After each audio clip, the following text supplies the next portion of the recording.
The Texas sun hung mercilessly in the cloudless sky, beating down on the asphalt parking lot with relentless fury. It was one of those scorching August afternoons where the heat shimmered in visible waves, distorting the air and making everything seem surreal. The temperature had already climbed past 98 degrees, and weathermen across Houston warned residents to stay indoors, keep hydrated, and check on vulnerable neighbors.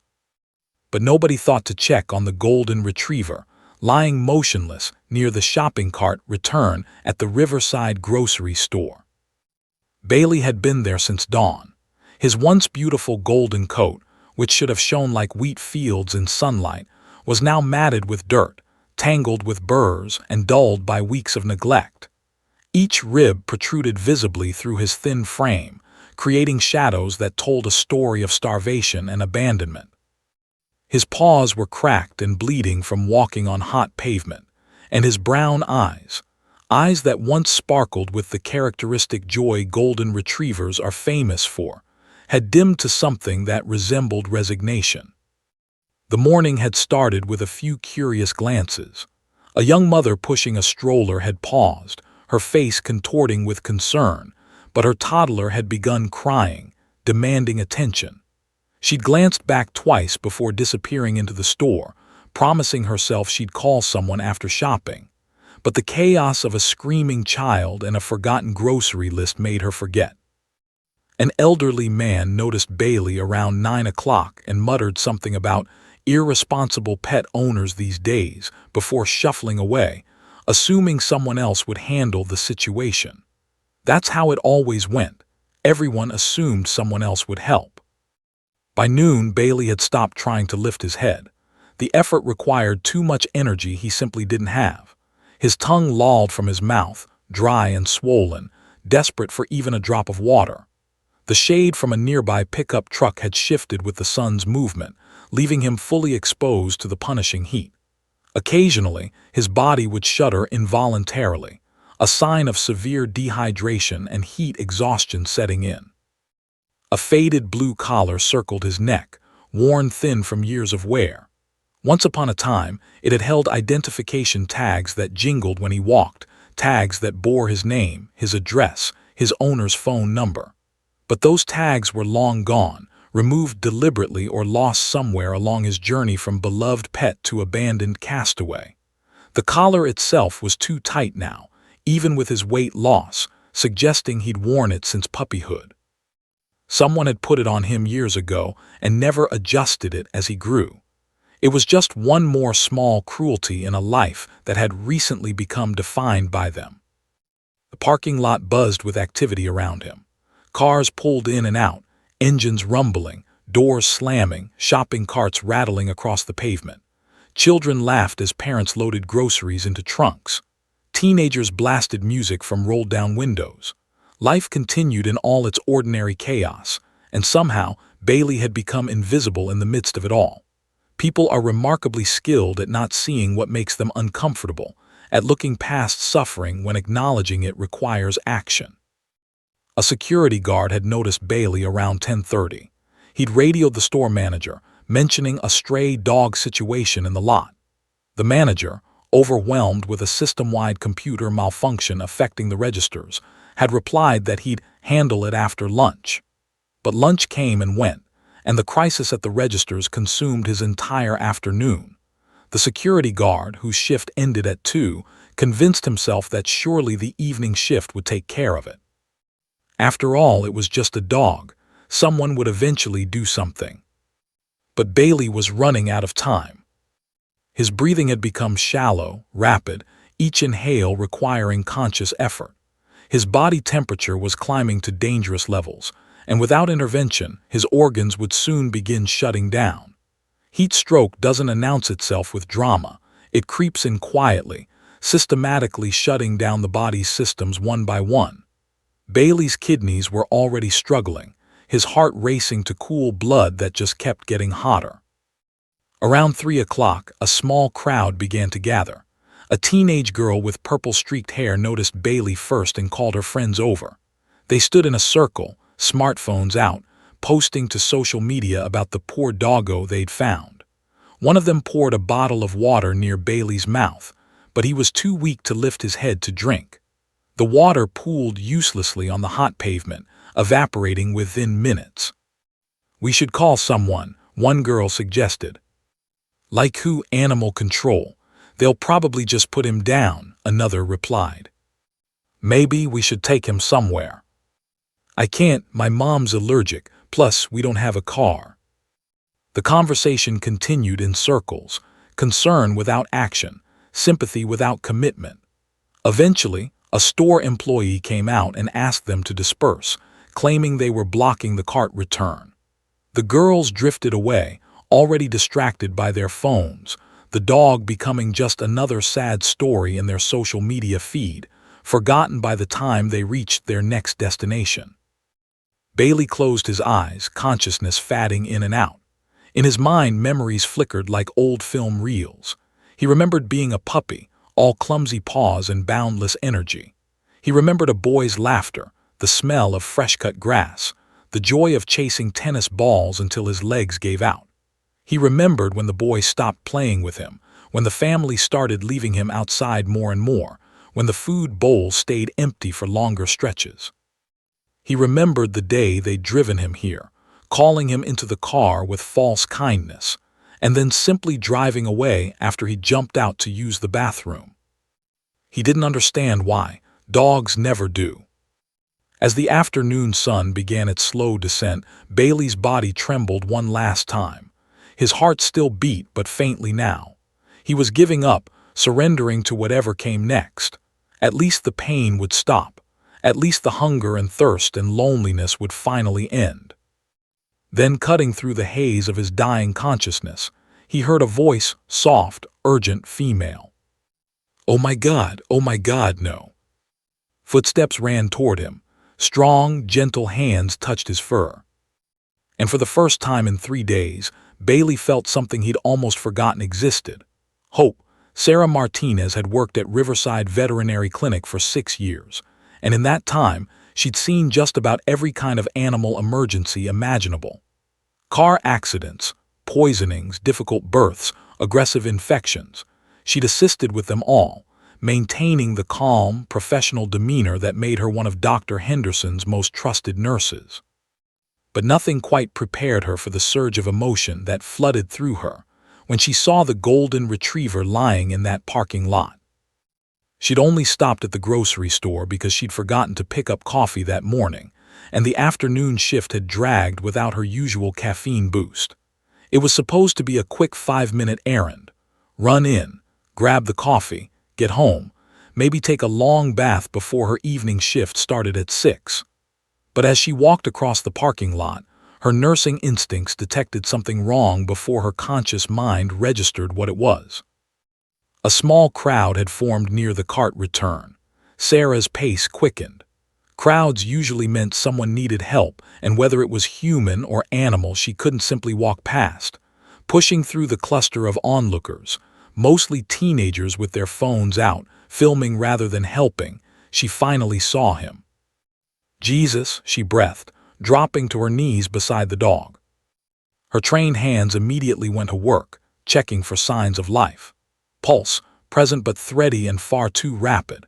Respirations, shallow, maybe 40 breaths per minute when they should be between 15 and 30.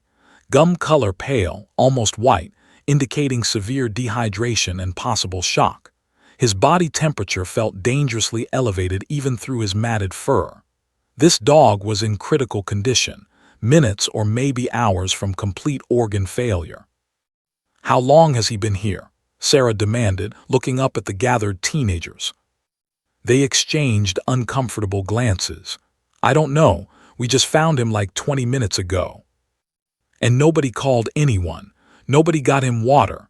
Her voice rose despite her best efforts to stay calm.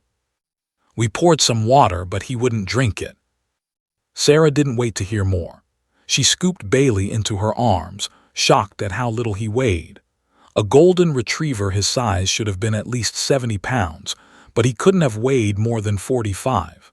His body lay limp against her chest, and she could feel his heart hammering frantically, trying desperately to cool blood that just kept getting hotter. "Call 911 if you see any other animals in distress," she called over her shoulder, already running toward her car. "And next time, don't just stand there filming, actually help." Her Honda Civic was parked 3 rows away. The 20-second sprint felt like an eternity.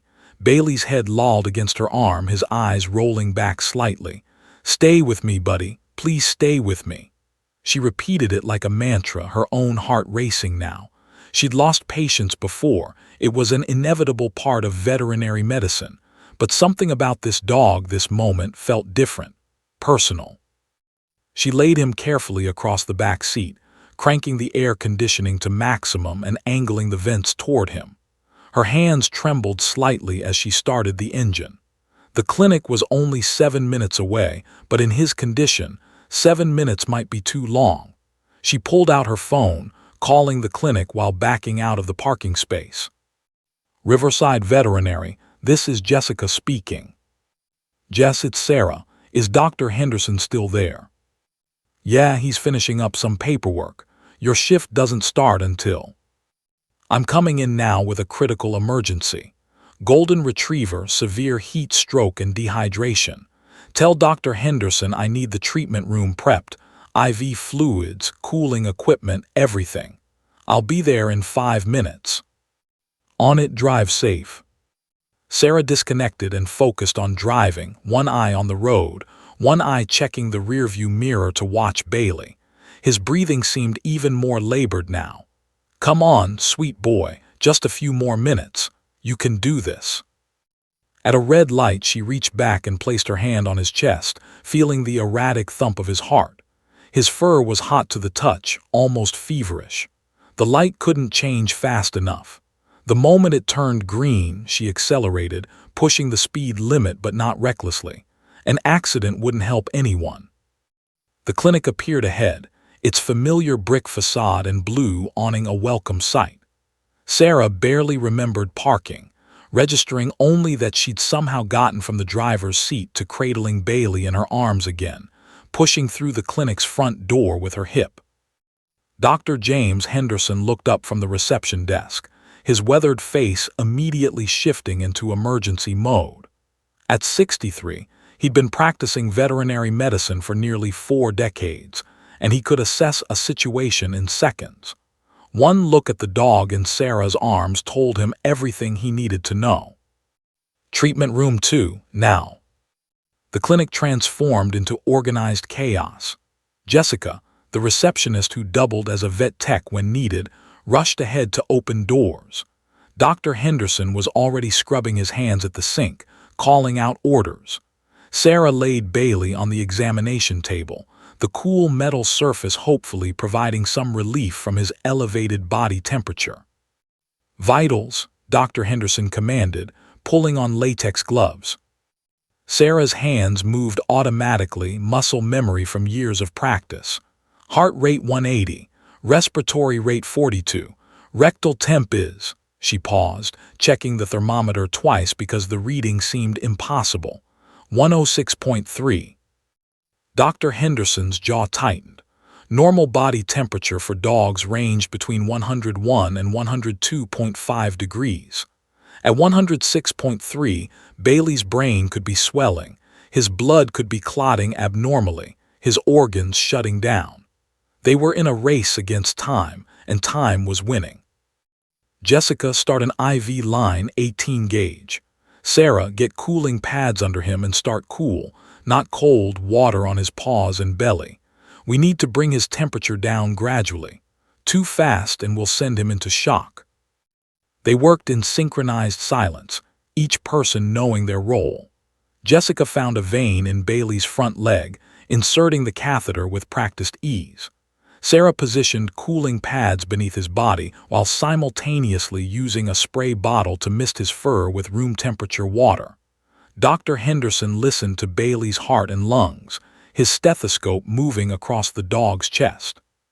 Heart rhythms irregular, lungs sound clear, at least no aspiration. He gently palpated Bailey's abdomen, checking for organ enlargement or pain response. Bailey barely reacted, too weak to acknowledge the examination. Kidneys feel slightly enlarged. He's probably been dehydrated for days, maybe a week. The IV fluids began flowing, a steady drip of life-saving hydration directly into Bailey's bloodstream. Sarah found herself holding her breath, watching for any sign of improvement, a stronger heartbeat, steadier breathing, anything to indicate they weren't too late. 5 minutes passed, then 10. "Come on, buddy," Sarah whispered, her hand resting gently on his head. "You survived that parking lot, don't give up now." Dr. Henderson checked the thermometer again. 105.7, it's dropping, that's good. He looked at Sarah with cautious optimism. He's got a fighter's chance. The next 12 hours will tell us everything. Sarah nodded, realizing with sudden clarity that she wasn't leaving this clinic tonight. Her evening shift had just become an overnight vigil. She pulled up a stool beside the examination table, her hand never leaving Bailey's matted fur. "I'll stay with him," she said quietly.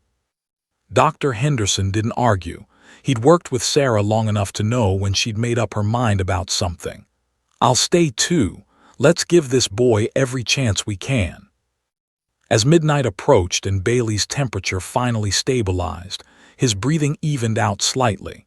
His eyes flickered open briefly, meeting Sarah's gaze for just a moment before closing again. But in that moment, something passed between them, an unspoken promise, a connection that would change both their lives forever. Sarah smiled through exhausted tears. "Welcome back, sweet boy, you're safe now." Bailey survived the night, but survival and recovery were two different things entirely. The physical healing would take weeks, proper nutrition, medications, rest. But the emotional scars, Sarah quickly discovered, ran far deeper than anyone had initially realized. Those wounds would require something more than medicine. They would require patience, understanding, and time. The first morning after his rescue, Dr. Henderson suggested moving Bailey to one of the recovery kennels. The moment Sarah approached with the leash, Bailey's entire body went rigid. His ears flattened against his skull, his tail tucked so tightly beneath him it nearly disappeared, and a low, involuntary whimper escaped his throat. But what struck Sarah most was his eyes. They held pure, primal terror, the look of an animal who expected violence. Okay, Sarah murmured, immediately backing away with her hands raised. "No leash, we'll figure something else out." Dr. Henderson watched from the doorway, his expression grave. "That's not just neglect, Sarah, that's abuse, serious abuse." Over the next few days, as Bailey's physical condition stabilized, the full extent of his trauma revealed itself in heartbreaking detail. While bathing him to remove the layers of grime and matted fur, Sarah discovered things that made her stomach turn. Small, circular scars dotted his back and shoulders, unmistakably cigarette burns, perhaps a dozen of them in various stages of healing. His left ear had a notch missing from the tip, suggesting it had been torn or cut. Most disturbingly, his teeth showed unusual wear patterns consistent with biting at chains or cage bars, likely from prolonged confinement. Sarah sat on the floor of the kennel that night, her back against the wall, just crying. Jessica found her there an hour later, tissues scattered around her like fallen leaves. "Hey," Jessica said softly, sliding down to sit beside her friend. "You can't save them all, Sarah, you know that." "I'm not trying to save them all," Sarah replied, wiping her eyes. "I'm just trying to save this one, and I don't know if I can." The clinic couldn't keep Bailey indefinitely. They needed the space for paying clients and actual emergencies. Dr. Henderson, seeing Sarah's dedication, offered a solution.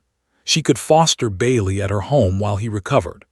Her small house had a fenced backyard, and she lived alone, which meant a controlled, quiet environment perfect for a traumatized dog. Moving Bailey to Sarah's house proved to be an ordeal. He refused to walk on a leash, his legs simply giving out in passive resistance. Eventually, Sarah carried him to her car, all 48 pounds of him, whispering reassurances the entire way. In her living room, she'd set up a comfortable dog bed in the corner, positioned where he could see all the doors and wouldn't feel trapped. She'd learned from online research that traumatized dogs needed to feel safe, which meant having escape routes visible and avoiding sudden approaches. Bailey immediately retreated to that corner and wouldn't leave it. The first 3 days were the hardest. Bailey refused to eat when Sarah was in the room. She tried sitting nearby, talking softly, but he would just stare at the food bowl without touching it.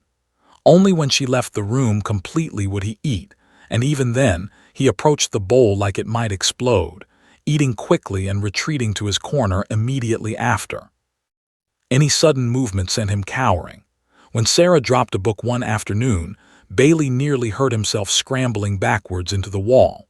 Loud noises, the doorbell, a car backfiring outside, even the coffee maker's beep, triggered visible panic responses.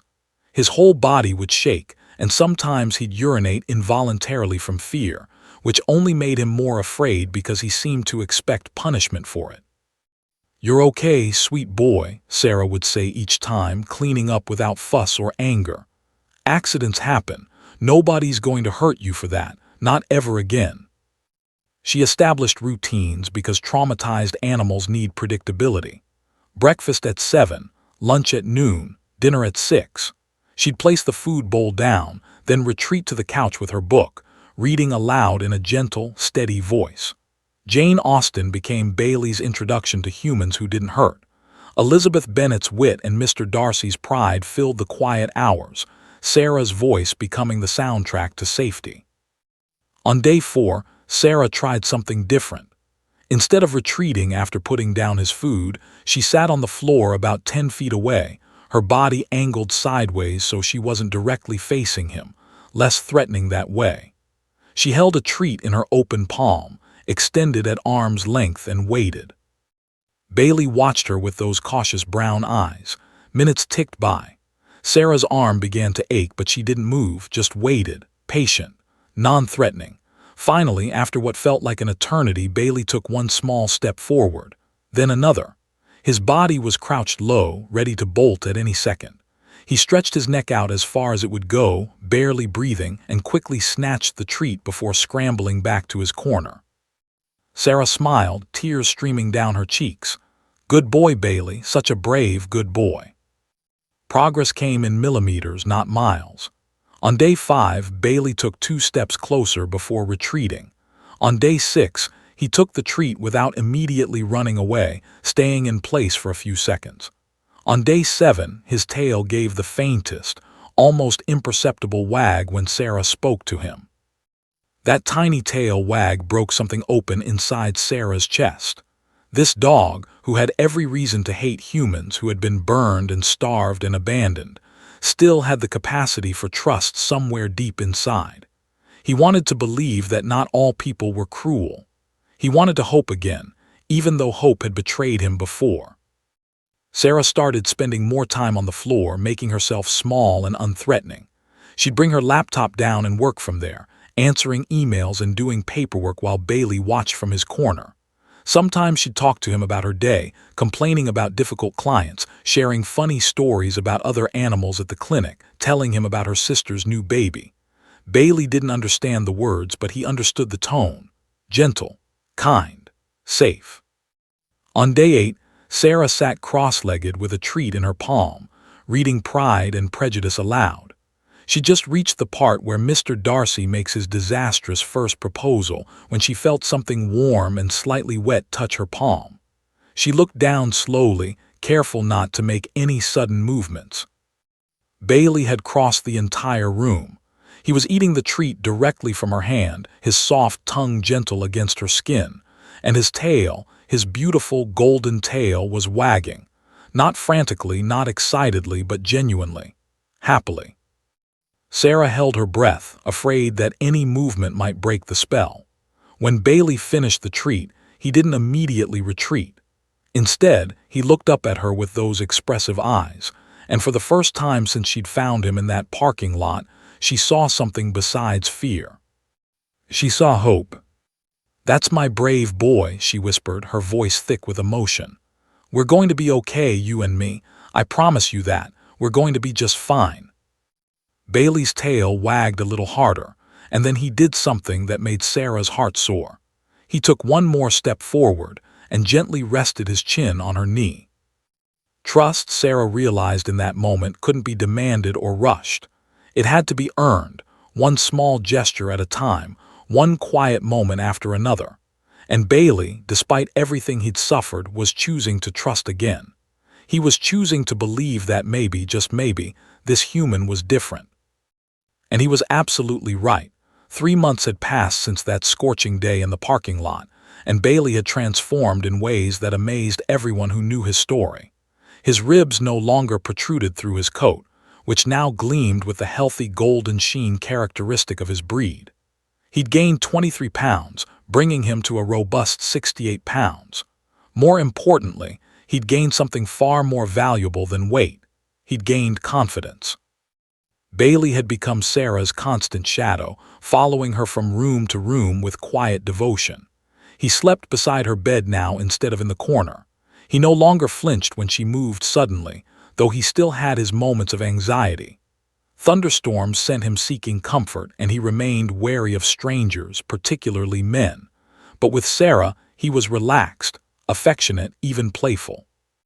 He'd started bringing her his stuffed duck toy in the mornings, tail wagging, requesting play sessions that filled the house with joy. Sarah had introduced Bailey to her neighbors gradually. Mrs. Chen, the 78-year-old widow who lived in the house directly behind Sarah's, had been the first to meet him. The elderly woman spent most of her days tending to her garden, growing tomatoes, peppers, and herbs that she'd share with the neighborhood. She'd been thrilled to meet Bailey, offering him homemade dog treats she'd baked specially after hearing about his rescue. "Such a sweet boy," Mrs. Chen had said in her gentle, accented English, scratching behind Bailey's ears while he leaned into her touch. "He has kind eyes. You saved each other, I think." Sarah had smiled at that observation. It was true. Bailey had given her purpose, something to care about beyond the routine of work and sleep. Their evening walks had become the highlight of her day, watching him discover the simple pleasures of grass beneath his paws and squirrels to chase, though he never caught them and seemed perfectly content with that. On this particular October evening, Sarah was preparing dinner, nothing fancy, just chicken stir-fry with vegetables. The autumn air had finally brought relief from Texas's brutal summer heat, and she'd opened the kitchen windows to let in the cool breeze. Bailey lay on his favorite spot on the living room floor, contentedly chewing a dental bone, occasionally glancing up to make sure Sarah was still nearby. At 6:47 p.m., everything changed. Bailey's head suddenly jerked up, his ears perked forward in high alert. The dental bone fell forgotten from his mouth. He stood up, his body tense, staring intently at the back window that overlooked Mrs. Chen's property. "What is it, buddy?" Sarah asked, still stirring the vegetables in the pan. Bailey didn't respond. His attention was completely focused on something outside. Then he started barking, deep, urgent, insistent barks that Sarah had never heard from him before. This wasn't his playful bark or his alert someone's at the door bark.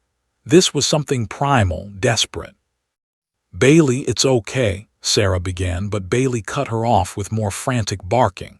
He ran to the back door, then back to Sarah, then to the door again, his behavior completely uncharacteristic.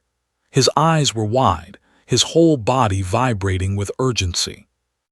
"What's wrong?" Sarah turned off the stove, her nursing instincts recognizing distress even if she didn't understand the cause. Bailey had never acted like this before. Never. He grabbed the hem of her shirt with his teeth, gently but firmly, and pulled. Actually pulled her toward the back door. Okay, I'm coming." Sarah followed him, more out of concern for his unusual behavior than anything else. Maybe he'd seen a coyote or another dog. Maybe. The moment she opened the back door, she smelled it. Smoke. Her heart lurched. Bailey bolted into the backyard, still barking frantically, running directly toward Mrs. Chen's house. That's when Sarah saw the smoke billowing from the elderly woman's kitchen window, gray plumes rising into the darkening sky. "Oh my God, Mrs. Chen." Sarah's mind went into emergency mode. She pulled out her phone, dialing 911 while running after Bailey. He was at Mrs. Chen's back door now, scratching at it frantically, his barks echoing through the neighborhood. 911, what's your emergency? House fire, 2847 Maple Street. I can see smoke coming from the kitchen. My elderly neighbor is inside. She's 78 years old. Fire department is on the way. Ma'am, stay outside the house. Don't attempt.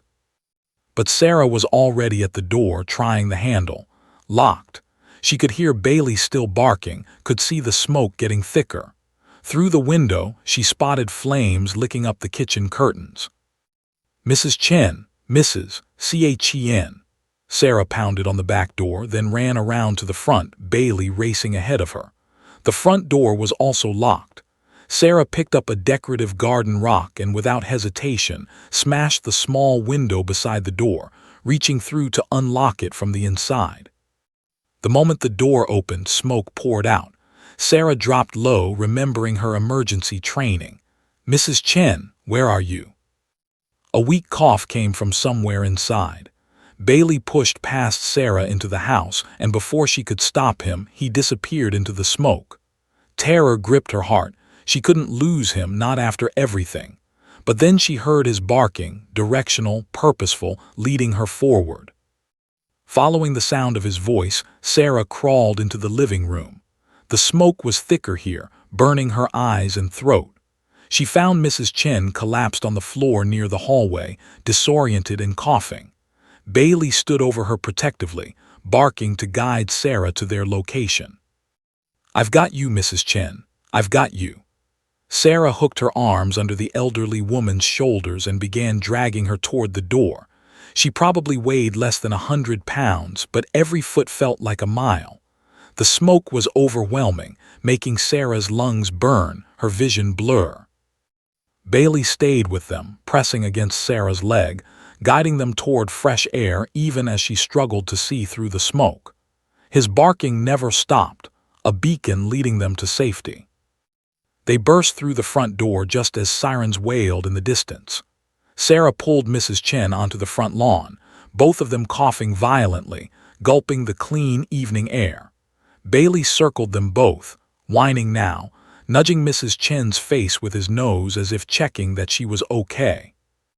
Neighbors had emerged from their houses, drawn by the commotion. Someone brought blankets. Someone else brought water. A young man from 3 houses down, who worked as an EMT, knelt beside Mrs. Chen, checking her vitals while they waited for the ambulance. I was cooking, Mrs. Chen rasped between coughs, tears streaming down her soot-covered face.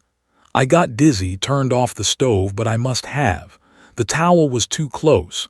I tried to get out, but the smoke. 2 fire trucks screamed to a stop in front of the house.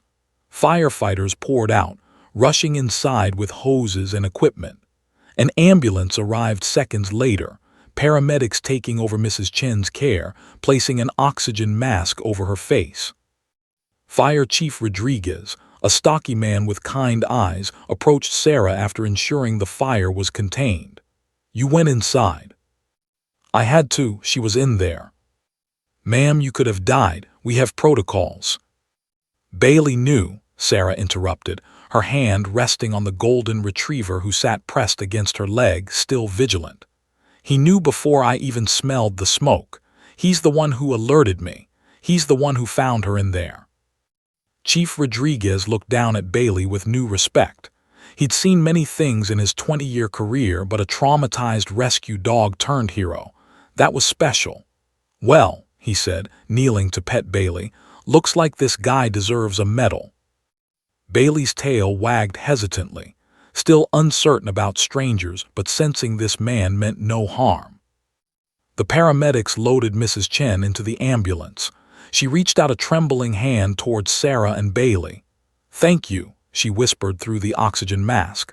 Thank you both.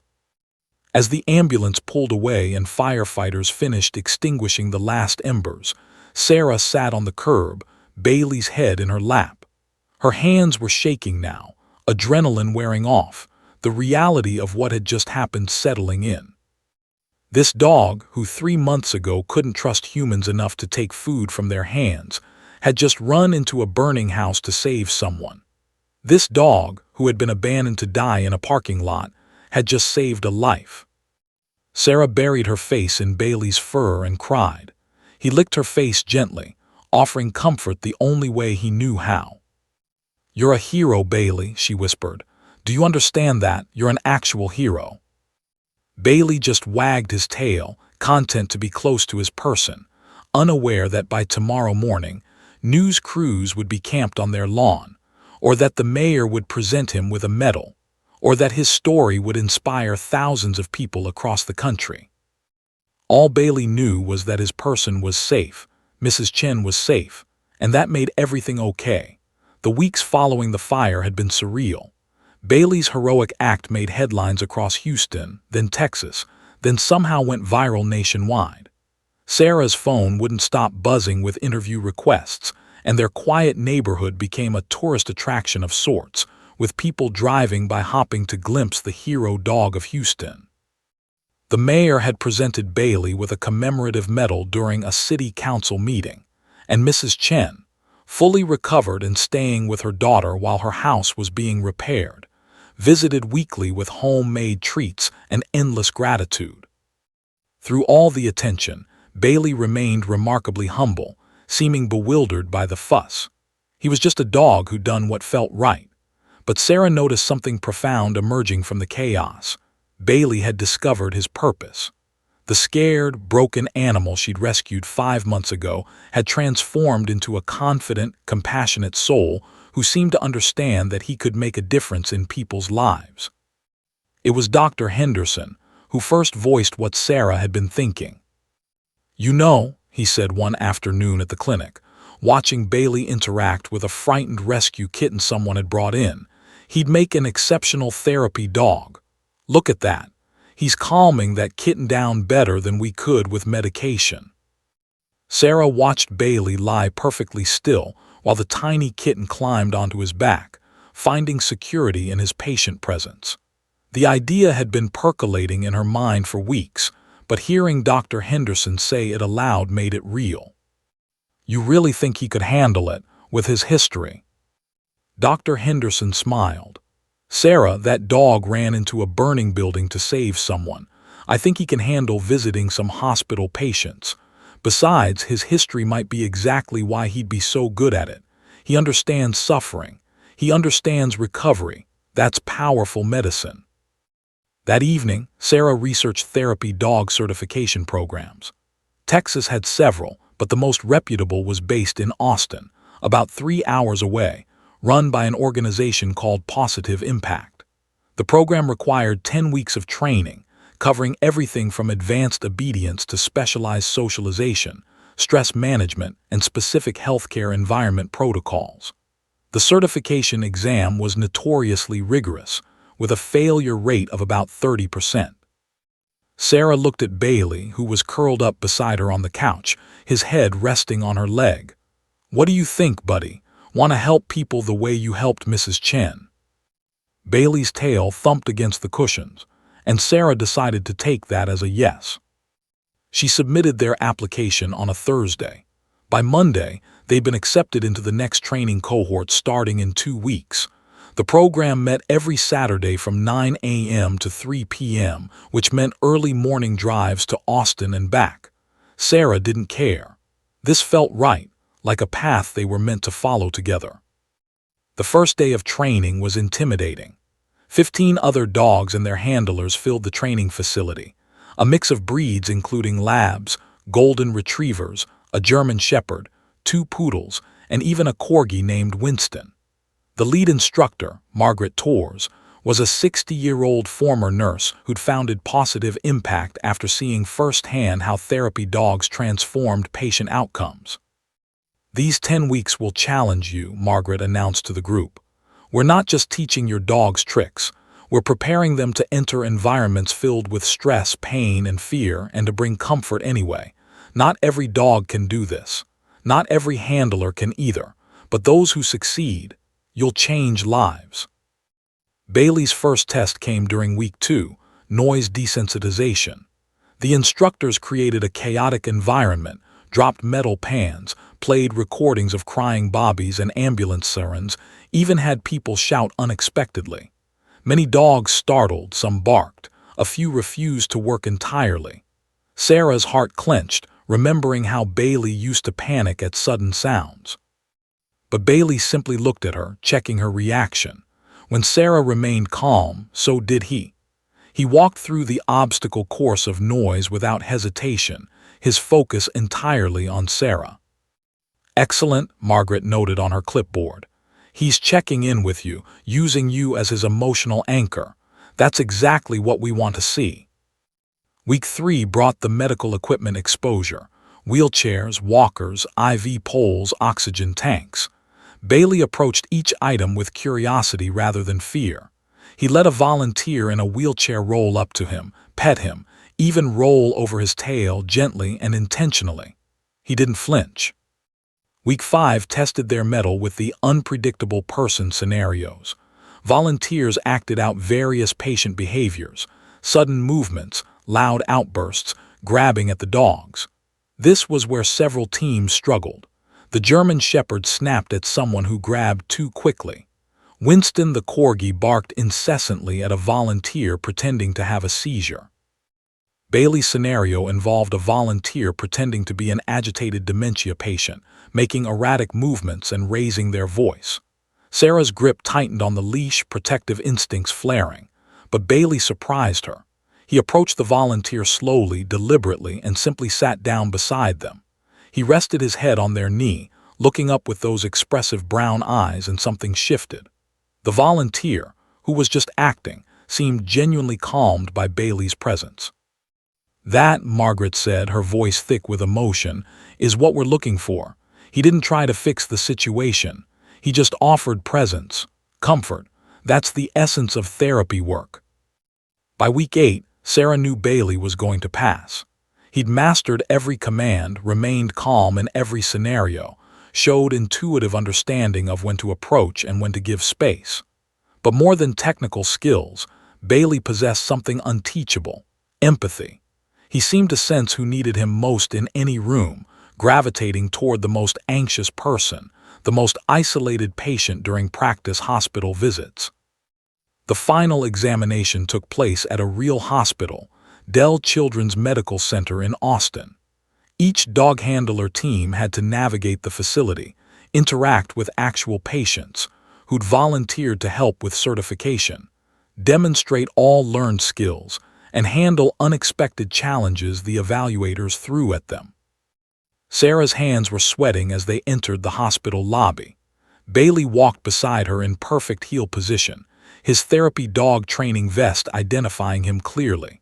The hospital environment was overwhelming: beeping machines, antiseptic smells, worried families in waiting rooms, the underlying current of fear and hope that permeates all medical facilities.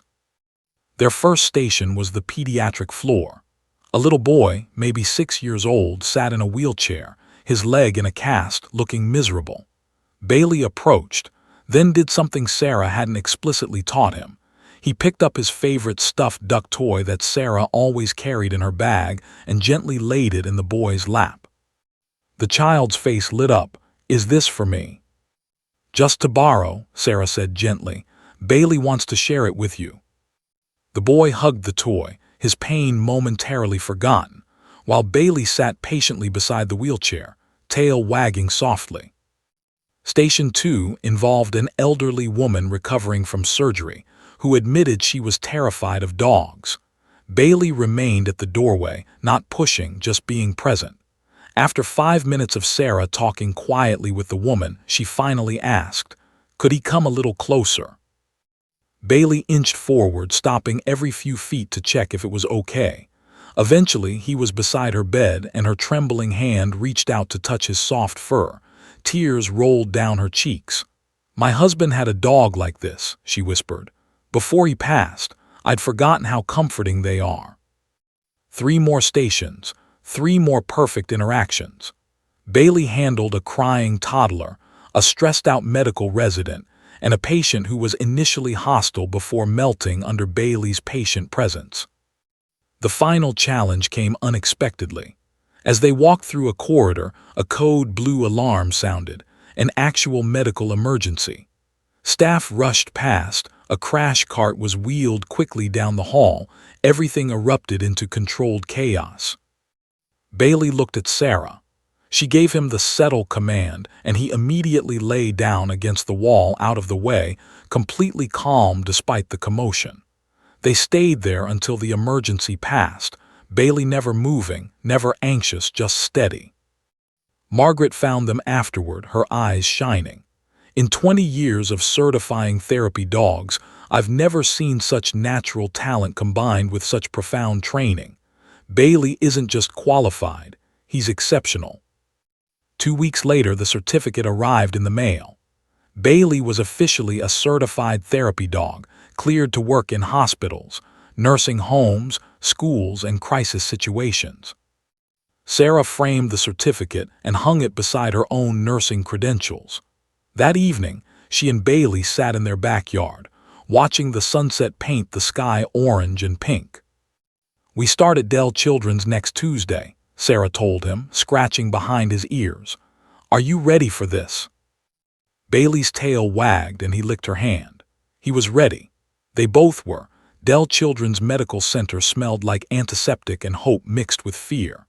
Sarah had worked in veterinary medicine long enough to recognize the scent of places where healing happened alongside heartbreak. But walking these halls as a therapy dog handler felt different than visiting as a nurse. She carried different responsibilities now, not to heal bodies, but to comfort souls. It was their third Tuesday at the hospital, and Sarah and Bailey had already visited a dozen patients. Each interaction left her humbled, watching Bailey work his quiet magic. But today would be different. Today they would meet Emma Rodriguez. Linda, the child life specialist who coordinated therapy dog visits, pulled Sarah aside before they entered the pediatric oncology wing. "I want to prepare you for this patient. Emma's 8 years old, diagnosed with acute lymphoblastic leukemia 6 months ago. She's responding to treatment, but the process has been brutal on her. She's terrified of medical procedures now, completely panics during port access, won't let nurses near her without sedation. Her parents are desperate. They've tried everything." Sarah felt her heart constrict. 8 years old. The same age she'd been when she decided she wanted to help animals for a living, inspired by a kind vet who'd saved her family's cat. 8 years old should mean playground games and birthday parties, not chemotherapy and blood draws. "Does she like dogs?" Sarah asked. "She used to have one, a beagle named Peanut who died 2 years ago. She hasn't wanted another pet since, says it hurt too much to lose him. But her mom thinks maybe seeing Bailey might help. No pressure, though. If Emma doesn't want to interact, we respect that completely." "Of course," Sarah agreed, looking down at Bailey, who sat patiently in his blue therapy vest, somehow sensing the gravity of this moment. Room 304 was decorated with drawings taped to the walls, butterflies, rainbows, a family portrait with stick figures. A small girl sat in the hospital bed, her head wrapped in a colorful scarf, her skin pale beneath the fluorescent lights. An IV pole stood beside her like a mechanical guardian, tubes running to her arm. She was staring at a tablet, but her eyes held that 1,000-yard stare Sarah had seen in trauma patients, present but not really there. A woman who looked exhausted beyond measure sat in the chair beside the bed, Emma's mother, Carmen. Her eyes were red-rimmed, and her smile, when she saw Sarah and Bailey, didn't quite reach her eyes. "Emma, honey," Carmen said softly, "remember I told you a special visitor was coming today?" Emma didn't look up from her tablet. Sarah knocked gently on the open door. "Hi there. My name is Sarah and this is Bailey. We're making rounds today, saying hello to anyone who might want some company, but we understand if you'd rather we came back another time." The key to therapy dog work Margaret had drilled into them was consent. Never force interaction. Always give patients control, especially children who'd lost so much control over their own bodies and lives. For a long moment, Emma didn't respond. Then slowly, her eyes shifted from the tablet to the doorway. They widened slightly when she saw Bailey. "He's really big," Emma said, her voice small and uncertain. "He is," Sarah agreed, staying in the doorway. "He's a golden retriever. He weighs 68 pounds, which is pretty average for his breed, but I promise he's very gentle." "What's his name again?" "Bailey." Emma considered this, like the cream. Sarah smiled. "I never thought of that, but yes, exactly like Bailey's Irish cream. Though he doesn't taste like it, I checked." She delivered this deadpan and was rewarded with the tiniest smile from Emma. "Can he come closer?" Emma asked, glancing at her mother for permission. Carmen nodded encouragingly, tears already forming in her eyes. This was the most interest Emma had shown in anything in weeks. Sarah guided Bailey into the room but kept him several feet from the bed. "Bailey, sit." He obeyed immediately, his intelligent eyes focused on the small girl. "Emma, you're in charge here. If you want him closer, just let me know. If you want us to leave, that's okay too." Emma studied Bailey with the serious intensity only children possess. "Why is he here?" "Bailey's a therapy dog. That means his job is to visit people in hospitals and keep them company. He's very good at listening to problems and keeping secrets." "He won't tell anyone my secrets?" Emma asked, the question carrying more weight than it should. "Never," Sarah promised. "Dogs are excellent secret keepers." Emma seemed to make a decision. "Can he come sit by my bed?" Sarah walked Bailey closer, positioning him beside the bed where Emma could reach him easily without straining. Emma extended a small hand, her arm bearing the purple bruises of repeated needle sticks, and touched Bailey's head. Her fingers traced the soft fur between his ears. Bailey remained perfectly still, but his tail swayed gently back and forth. He looked up at Emma with those expressive brown eyes, and something passed between them. A recognition, perhaps, of two souls who'd both known fear and pain. "He's soft," Emma whispered. "He is. He gets brushed every day to keep his coat nice." Emma continued petting Bailey, her movements becoming more confident. "Can I tell you a secret?" she asked, looking at Sarah. "Of course." "I'm really scared." Emma's voice cracked, and tears began rolling down her cheeks. "The medicine makes me so sick and the needles hurt and I just want it to stop. But Mommy and Daddy keep saying I have to be brave and I'm trying, but I'm not brave. I'm scared all the time." Carmen was openly crying now, moving to embrace her daughter, but Sarah held up a gentle hand, asking her to wait a moment. "Emma," Sarah said quietly, kneeling beside the bed so she was at eye level with the child. "Can I tell you a secret about Bailey?" Emma nodded, wiping her tears. "Bailey's scared sometimes too. When I first met him, he was terrified of everything, people, loud noises, even eating food because he was afraid. He'd been hurt really badly by people who were supposed to take care of him. For a long time, he couldn't trust anyone." Emma's eyes widened. "Really? But he seems so brave now." "He is brave now, but being brave doesn't mean you're not scared, Emma. It means you're scared and you keep going anyway. Bailey was scared, but he kept trying. And eventually he learned that some people are safe, that some places are safe. He learned that the scary things, like going to the vet or meeting new people, those things were actually helping him, not hurting him." Emma processed this, her hand never leaving Bailey's head. "Is that why he helps people now? Because he knows what it's like to be scared?" "Exactly," Sarah said, impressed by Emma's insight. "Bailey understands what you're going through in ways that even your parents can't, and he wants you to know that it's okay to be scared. It's okay to cry and say it's hard. You don't have to be brave every second." "Can I hug him?" Emma asked suddenly. "If you're gentle, yes." Emma leaned over the bed rail, and Sarah carefully helped Bailey stand on his hind legs, resting his front paws on the bed frame so Emma could wrap her arms around his neck. The little girl buried her face in Bailey's fur and sobbed, deep, wrenching sobs that seemed to release months of bottled fear and pain. Bailey remained perfectly still, absorbing her tears, offering the judgment-free comfort that only animals can provide. Carmen watched, her own tears falling silently, seeing her daughter express emotions she'd been holding back for so long. After several minutes, Emma pulled back, wiping her face. "Bailey."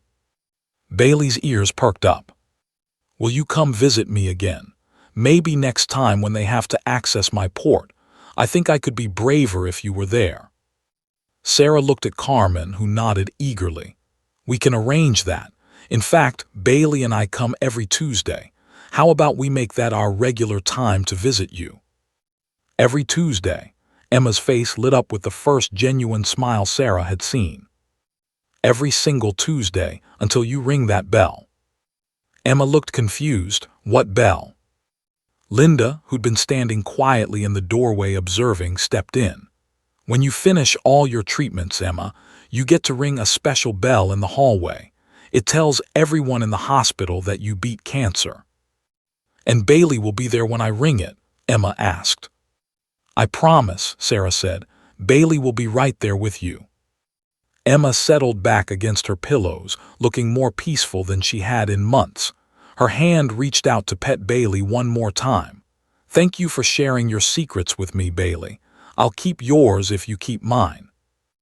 Bailey's tail wagged, and he licked Emma's hand gently, sealing their pact. As Sarah and Bailey prepared to leave, continuing their rounds, Carmen followed them into the hallway. "Thank you," she whispered, barely holding herself together. "You have no idea what you just did for her, for all of us." Sarah hugged the exhausted mother. "We'll see you next Tuesday, and Linda has my number. If Emma needs Bailey before then, even just to FaceTime with him, call any time." Walking down the corridor, Sarah felt the weight of the encounter settling in her chest. She found a quiet alcove and sat down, Bailey immediately pressing against her legs. "You did good in there, buddy," she whispered, scratching behind his ears. "You helped that little girl find her courage." Bailey rested his head on her knee, his eyes conveying understanding. From that day forward, every Tuesday became sacred.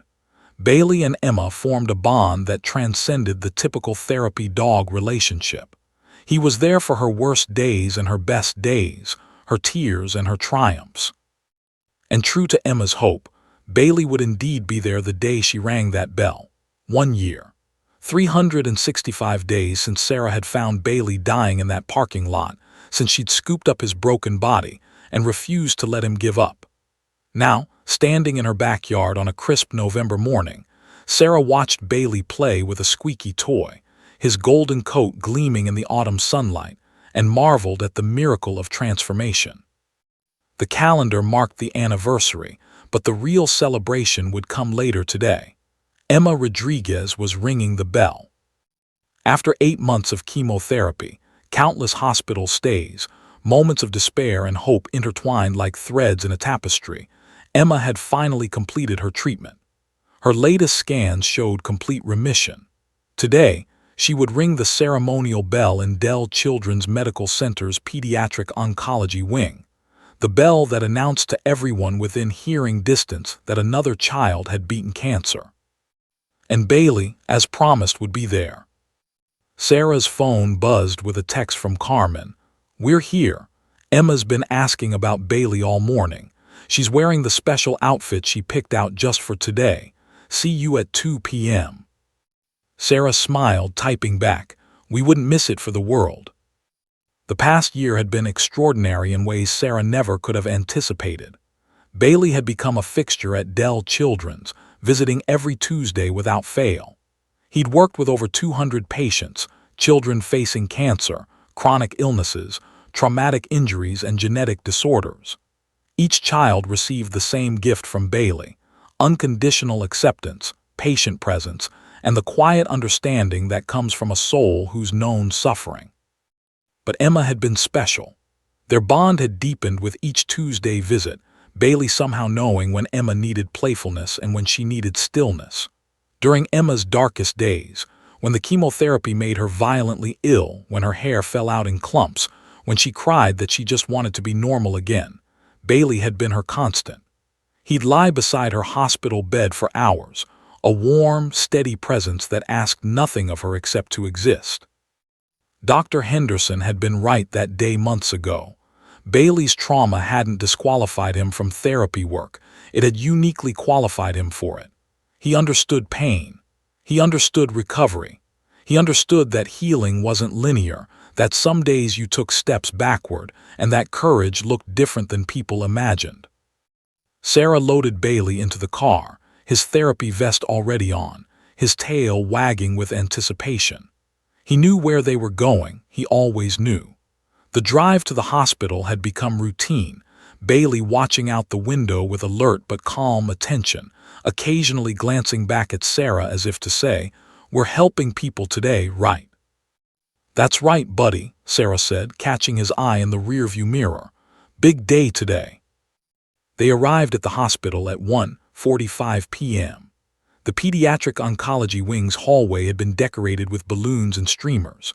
Nurses, doctors, and child life specialists gathered, along with families of other patients who'd come to celebrate Emma's milestone. The ceremonial bell hung on the wall, a brass ship's bell, polished to a shine with a plaque beneath it reading, "Ring this bell 3 times well, it's told to clearly say, my treatment's done, this course is run, and I am on my way." Emma stood beside the bell with her parents, wearing a bright yellow dress covered in sunflowers. A soft fuzz of dark hair had started growing back on her head, and her cheeks held color Sarah hadn't seen in those first desperate months. But what struck Sarah most was Emma's smile, genuine, radiant, alive. The moment Emma saw Bailey, she squealed with delight and rushed over, dropping to her knees to embrace him. Bailey's tail wagged so hard his entire back end wiggled. He licked her face, making her giggle, that precious sound of childhood joy that hospitals don't hear often enough. "Bailey, you came. I knew you would, but I was still nervous you might not." "We promised, remember," Sarah said, kneeling beside them. "Bailey never breaks his promises." Emma hugged Bailey tighter. "I couldn't have done it without you. I need you to know that. On the really bad days when I didn't think I could do another treatment, I'd think about you, about how you were scared but kept being brave anyway. That helped me be brave too." Carmen and Emma's father, Miguel, approached with tears streaming down their faces. Miguel extended his hand to Sarah. "Thank you doesn't seem adequate for what you and Bailey have done for our family. You gave our daughter hope when we were all running out of it." Sarah shook his hand, her own eyes misty. "Bailey's the hero here. I just hold his leash." The ceremony began. Dr. Patel, Emma's oncologist, spoke briefly about Emma's journey, her resilience, her fighting spirit. Linda presented Emma with a certificate and a teddy bear. Then it was time. Emma walked to the bell with Bailey by her side, Sarah holding his leash loosely. The hallway fell silent. Emma reached up, grasped the rope, and looked down at Bailey. "Ready?" she whispered to him. Bailey sat perfectly, looking up at her with those wise brown eyes, and his tail thumped once against the floor. "Ready." Emma pulled the rope. The first ring echoed through the hallway, clear and triumphant. The second ring brought cheers and applause. The third ring, Emma pulled it while looking directly at Bailey, and the sound seemed to carry not just through the hospital, but through the entire year of struggle and survival. The hallway erupted. Nurses cheered, families cried happy tears, children clapped. Emma turned from the bell and buried her face in Bailey's fur one more time. "We did it, Bailey. We actually did it." After the celebration, after the cake and photographs and tearful goodbyes, Sarah and Bailey walked back to the car. The evening sun painted the sky in shades of orange and pink, the same colors that had filled the sky that first night when Bailey came home with her. Sarah opened the back door and Bailey jumped in, settling onto his seat with a contented sigh. She climbed into the driver's seat but didn't start the engine immediately. Instead, she turned to look at him. "You know what today is, don't you? It's been exactly 1 year since I found you." Bailey's ears perked up, his head tilting slightly. "1 year ago, you were dying in a parking lot, alone, scared, broken, and look at you now." Sarah's voice cracked with emotion. "You've touched over 200 lives, Bailey. 200 children who needed exactly what you had to offer. You took all that pain, all that trauma, and somehow transformed it into the most beautiful gift." She thought about Mrs. Chen, fully recovered now, who'd visited just last week with homemade treats and stories about her rebuilt home. She thought about the little boy who'd been terrified of hospitals until Bailey showed him they could be safe places. She thought about the teenage girl with cystic fibrosis who told her parents that Bailey's visits were the only time she didn't feel like a patient. And she thought about Emma, ringing that bell, celebrating life, stronger for having known Bailey's friendship. "Some people might say I saved you that day," Sarah continued, reaching back to scratch behind Bailey's ears. "But the truth is, we saved each other. You gave me purpose, buddy. You showed me that broken things can become beautiful, that pain can become compassion, that the worst things that happen to us don't have to define us." Bailey moved forward, resting his chin on the center console, looking at Sarah with pure love and trust. Sarah kissed the top of his head. "Thank you for not giving up. Thank you for trusting me. Thank you for showing everyone, including me, what a second chance really means." As they drove home through the fading light, Sarah reflected on the incredible journey. Bailey had gone from abandoned victim to local hero to certified therapy dog to something even more profound, a living testament to resilience, forgiveness, and the transformative power of love. His story had inspired adoption drives that saved hundreds of other dogs. His visits had comforted countless families during their darkest hours. His presence had taught children that courage doesn't mean being unafraid. It means being afraid and showing up anyway. At home, Sarah prepared Bailey's dinner while he waited patiently, a far cry from the terrified dog who'd once been too afraid to eat. Mrs. Chen waved from her rebuilt porch next door, calling out congratulations on their anniversary. The neighborhood had embraced Bailey as their own hero, proof that redemption was possible, that second chances mattered. That night, Sarah sat on the couch with Bailey's head in her lap, scrolling through photos from the past year. Bailey as a skeletal, frightened rescue. Bailey taking his first treat from her hand. Bailey receiving his therapy dog certification. Bailey with Emma, with dozens of other children, each photo capturing a moment of healing. She stopped on the most recent photo, Emma ringing the bell with Bailey beside her, both of them looking toward a future filled with possibility. "This is home, Bailey," Sarah whispered into the quiet house. "This is purpose, this is love, and this is just the beginning." Bailey sighed contentedly, his tail thumping softly against the couch cushion. Outside, stars began appearing in the darkening sky. Somewhere in the city, another dog waited for rescue. Another child faced a frightening diagnosis. Another person wondered if hope still existed. But in this small house with this remarkable dog, the answer was clear. Hope wasn't just a feeling, it was a choice, a commitment, a golden retriever who decided that surviving wasn't enough. He wanted to help others survive too. Bailey had found his second chance, and in doing so, he'd given countless others their own. The end.